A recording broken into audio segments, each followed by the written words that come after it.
ভগবদ্গীতার নবম অধ্যায় রাজবিদ্যা রাজগুহ্য যোগে বলছেন অনন্য চিন্তায়ন্তি মাম ইয়েন না পর্যুপাসতে তেষাং নিত্যয়ভিযুক্তানাং ভজতাম প্রীতিপূর্বকম।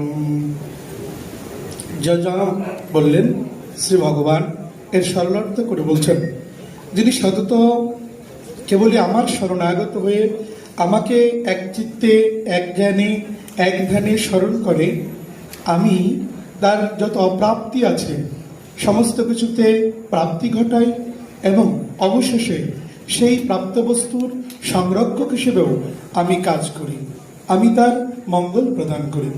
ওম সর্বসং মঙ্গলং ভুবৎ সর্বে সন্তু নিরাময়া সর্বে ভদ্রান্তু মা কশ্চিৎ দুঃখভাগ ভবেৎ। সকলের মঙ্গল হোক, সকলেই নিরাময় লাভ করুক, সকলেই সকলকে উত্তম বন্ধুরূপে দর্শন করুক, কেউ জানি দুঃখভাগী না হয়। ওম শান্তি শান্তি শান্তি। সকলকে নমস্কার।